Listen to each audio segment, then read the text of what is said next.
champions. Didn't see you there. I was just working on some important business stuff. Let me get up real quick. No! Brittany! Is Brittany here? Well, welcome to Edge. I guess today's a good day to talk about back pain. I'm gonna call my buddy Mike. Alright guys, so to alleviate my chronic back pain, I've enacted the services of Corrective Exercise Specialist Mike Groth here. So Mike, help me out. I mean, I'm at my desk like 10 to 12 hours a day just staring at that computer screen. I'm doing my best to kind of round my back, and still it just hurts. What's going on?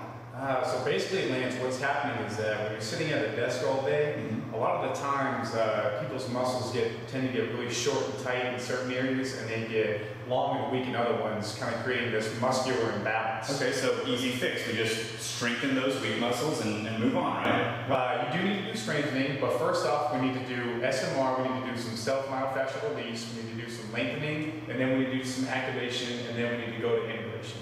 Okay, so are you going to take us through what that means? Absolutely. Awesome. Let's do this. Mike said I needed to foam roll. I didn't know what a foam roller was, so I went and picked one up. I assume it's called a foam roller because, well, it rolls and it's made of foam. I got this one from triggerpoint.com. You can get them a lot of times at sporting goods stores. So I would just call up your local sporting goods store, ask them if they sell foam rollers. Basically what it does is it's going to break up muscle knots. So Mike, do you mind kind of walking me through some stuff? Yeah, sure. What you're going to do is we're going to go after the hip flexor region. So I need you to come on top of this. You need to have your left leg, approximately your left hip, on top of that foam roller. And then you can have your right foot off to the side. Okay. Alright? You're going to put both of your elbows on the ground, just like that. And you're going to try to keep your back leg straight and your foot off the ground. And what you're going to do is you're going to ride back and forth, pulling with your elbows and then pushing off with your foot. Just riding back and forth right along the area that's real sensitive. This is called SMR, or self-myofascial release.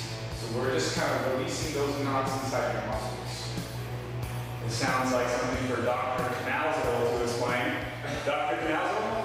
Self-myofascial release is a form of soft tissue therapy used to treat somatic dysfunction accompanying pain and limited restriction of motion. This is accomplished by relaxing contracted muscles, increasing circulation, and then stimulating the stretch reflex of muscles and overlying fascia.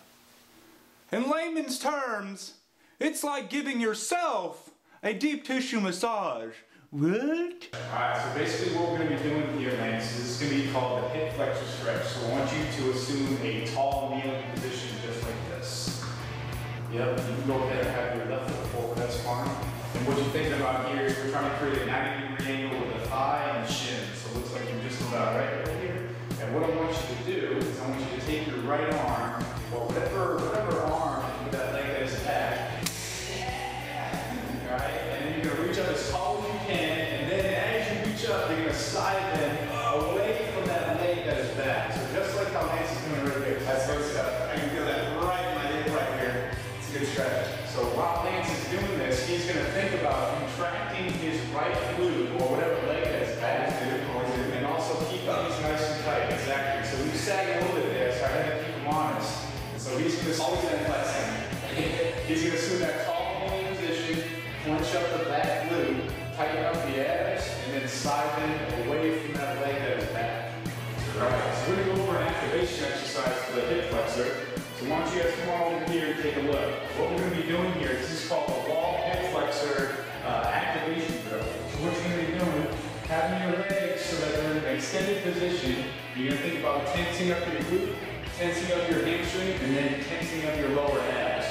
So what you want to do when you're doing this is you're going to keep the back leg straight, keep all those muscles tense that I just talked about, and then you'll raise that leg so that your thigh will be parallel with the ground, while your arms are still reaching far away from the wall. Alright, so you hold that position for about 5 seconds, and then you switch legs. You do the same thing with this leg, hold the position for about 5 seconds, and then let it back down. When you're thinking about getting about 8 to 10 reps per side, and then you just take a break and relax. Alright, so so there you have it. For all of you out there experiencing back pain such as myself, to kind of recap what we did foam rolling, we did lengthening, we did activation, and all those three things really helped to alleviate back pain. Mine already feels better. Mike, is there anything that we didn't cover today? Yeah, there was one other thing that we didn't cover. That was as far as integration techniques go. But to find out more information on that, you all in YouTube land, feel free to visit my website at www.attainablegrowth.com. A bunch of fitness topics and a couple other morsels of goodness that you just have to come check out. Awesome. Guys, so be sure to check out Mike at attainablegrowth.com. Promise Brittany will be back next week for all of y'all missing out on her. Until then, guys, hope your back feels better. Hope you feel good. Be great. Live your life. We'll see you next time.